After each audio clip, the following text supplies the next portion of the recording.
No escritório panorâmico de um arranha-céu no centro da cidade, um envelope branco destoava da mesa de carvalho escuro. Henrique Vasconcelos o segurava entre os dedos, como se aquele pedaço de papel tivesse peso de ferro. Era um convite de casamento e o nome que saltava diante de seus olhos não deixava dúvidas. Sua antiga noiva, Laura Montenegro, havia decidido selar união com outro homem. Laura sempre se destacara pela ambição desmedida. Durante o relacionamento, tentara moldar Henrique a seus caprichos, exigindo que suas escolhas profissionais e pessoais orbitassem em torno dela. Quando percebeu que não conseguiria dominá-lo, simplesmente virou as costas, deixando um rastro de desdém. Agora, o convite soava quase como um deboche, como se o desafiasse a presenciar sua vitória sem reagir. Com um gesto brusco, Henrique largou o envelope e se levantou. Não seria o espectador submisso de uma encenação cruel. Decidiu, naquele instante, que apareceria acompanhado, não por obrigação social, mas para deixar claro que não havia se curvado nem sido derrotado. Precisava de alguém que provocasse comentários, que fizesse Laura questionar suas próprias escolhas. No fim da tarde, ao sair do prédio envidraçado de sua empresa, um detalhe inusitado chamou sua atenção. Próxima a uma cafeteria movimentada, sentada no chão frio da calçada, havia uma jovem de roupas simples, com um copo improvisado para recolher moedas. Apesar da aparência desgastada, seu olhar não transmitia submissão. Ao contrário, havia uma firmeza quase desafiadora em sua postura ereta, como se sua dignidade resistisse a tudo o que a vida lhe negara. Movido por um impulso que não conseguiu controlar, Eduardo deu alguns passos na direção da mulher.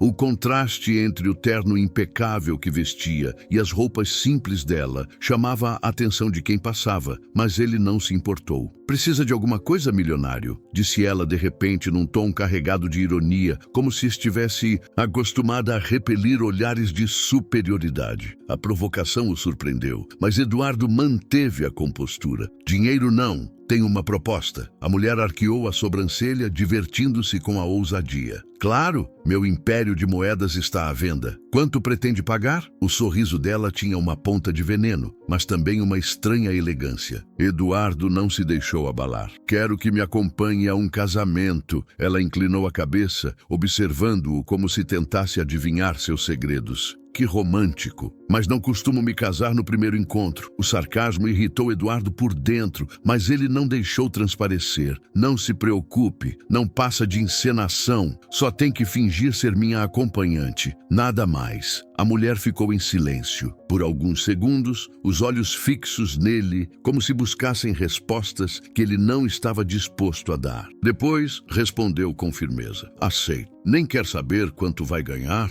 Eduardo insistiu, intrigado. "Não me importa." O olhar dela tinha uma intensidade incomum, como se carregasse uma história que ele não compreendia. "Meu nome é Helena Duarte." Eduardo estendeu a mão e ela apertou com firmeza. "Eduardo Nogueira." Naquele instante, um pacto silencioso se firmou entre os dois. E embora Eduardo não tivesse consciência disso, sua vida jamais voltaria a ser a mesma. No dia seguinte, Eduardo levou Helena ao salão de beleza mais exclusivo da cidade. Queria que sua entrada no casamento fosse inesquecível, que cada olhar se fixasse nela. As funcionárias ficaram em choque quando ele pediu uma transformação completa, como se tivesse levado uma desconhecida para ser moldada em obra de arte. Horas depois, Helena saiu da cadeira e o salão inteiro se calou. Um vestido preto minimalista abraçava sua silhueta, o cabelo caía em ondas brilhantes e a maquiagem discreta ressaltava sua força natural. O que surpreendeu Eduardo não foi a mudança, mas a reação dela. Ao se olhar no espelho, não arregalou. Os olhos não demonstrou espanto. Apenas disse em voz calma: "Não sou como a maioria, Eduardo." A frase soou como enigma, e ele não conseguiu escondê-lo. Estava desconcertado. Na noite do casamento, chegaram juntos ao luxuoso salão iluminado, por lustres dourados e mármore reluzente. Eduardo notou de imediato os olhares que os seguiam, primeiro curiosos, depois admirados. Só que logo percebeu algo inesperado. Não era ele quem roubava a cena, era Helena. Ela caminhava como se aquele espaço fosse seu, como se tivesse nascido entre os tapetes vermelhos e o cristal cintilante. Sua presença impunha respeito e magnetismo. Quando Camila Fontes os viu, a tensão foi quase palpável. Com um sorriso falso e olhar calculado, aproximou-se. Que surpresa vê-lo aqui, Eduardo. E como uma acompanhante. Antes que ele respondesse, Helena tomou a dianteira, estendeu a mão com elegância e disse: Helena Duarte, um prazer conhecê-la.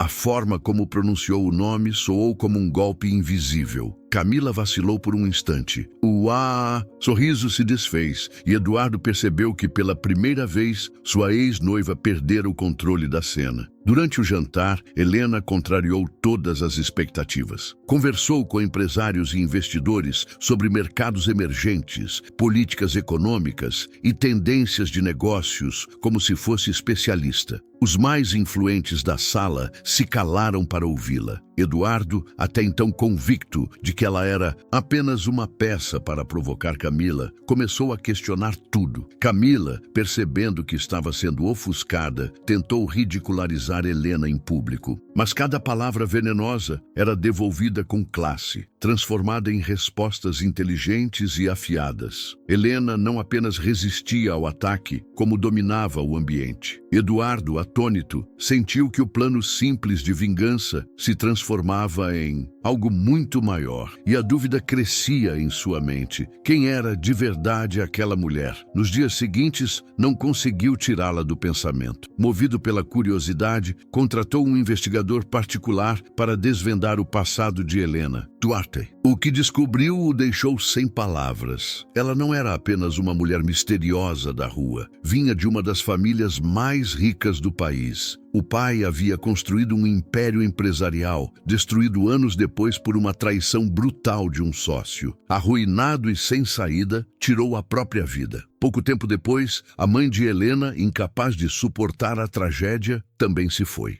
De herdeira de um império a sobrevivente nas ruas, Helena carregava nos olhos a marca de quem conhecera tanto o luxo quanto a ruína. E Eduardo agora já não sabia se tinha encontrado uma aliada improvável ou um mistério destinado a mudar seu destino para sempre. Sem família, sem recursos e sem apoio, Helena simplesmente desapareceu da alta sociedade. Eduardo ficou impressionado. Ela não era uma pedinte qualquer. Era uma herdeira caída, uma fênix que escolhera viver no anonimato. A aproximação entre eles se tornou inevitável. Eduardo a levou para jantares, viagens e reuniões discretas. A cada conversa, descobria uma nova faceta daquela mulher enigmática. Helena era inteligente, perspicaz e corajosa. Não aceitava ordens, respondia com firmeza e parecia sempre um passo à frente. O que começou como um jogo de orgulho se transformou em algo mais profundo. Eduardo, acostumado a controlar tudo e todos, se via vulnerável diante dela. Helena, por sua vez, lutava contra seus próprios fantasmas. Tinha medo de se entregar novamente, medo de perder tudo outra vez. Mas, para os poucos, a barreira foi cedendo. Um beijo no jardim da mansão marcou o início de uma relação intensa. Não era um romance comum, mas uma união de forças, de dores e de cicatrizes. Meses depois, quando a sociedade ainda murmurava sobre o escândalo no casamento de Camila, Helena foi convidada para um baile beneficente. Ao chegar, foi surpreendida por uma armadilha. Imagens dela vivendo nas ruas foram projetadas para todos verem. Camila queria humilhá-la diante da elite. Helena manteve a postura, não demonstrou fraqueza. Eduardo entrou no salão furioso e cobriu seus ombros com o próprio paletó, declarando silenciosamente que ela não estaria sozinha. Espero que tenha se divertido, Camila, disse ele em voz baixa, mas firme, porque essa foi a sua última vitória. E de fato foi. A vida de Helena começou a mudar rapidamente. Com o apoio de Eduardo, mas principalmente com sua própria determinação, ela reconstruiu sua imagem e sua carreira. Criou projetos sociais, recuperou conexões e mostrou ao mundo que ainda era a mesma mulher brilhante de antes, só que agora mais forte. Camila, por outro lado, viu sua reputação ruir. Tentou pedir desculpas em público, mas Helena a silenciou com uma frase que ecoou nos jornais. O problema das desculpas vazias é que não apagam intenções sujas. A partir dali, Helena Duarte deixou de ser lembrada como a mulher que caiu em desgraça e passou a ser reconhecida como a mulher que renasceu das cinzas. O tempo passou e o que começou como um acordo improvisado se transformou em amor verdadeiro. Eduardo, o homem que acreditava que o poder era a única forma de vencer, descobriu que sua maior vitória era amar e ser amado por alguém que jamais se deixou dominar. Numa noite especial, à beira do mar, ele preparou um cenário iluminado por velas e flores. Ali, diante do horizonte dourado pelo pôr do sol, ajoelhou-se e pediu Helena em casamento. Ela disse sim, com lágrimas nos olhos. Meses depois, na mesma praia, trocaram votos. Helena caminhou até o altar com um vestido de renda delicada, carregando não apenas um buquê de flores brancas, mas também a certeza de que finalmente havia encontrado seu lugar no mundo. E quando revelou a Eduardo que estavam esperando um filho, ele a abraçou como se tivesse recebido o maior presente da vida. Sempre me surpreende, sussurrou ele. Cada dia eu te amo mais. Sob as estrelas e ao som das ondas, começaram um novo capítulo. Um capítulo feito de amor, confiança e da promessa de uma família que estava apenas começando a ser construída.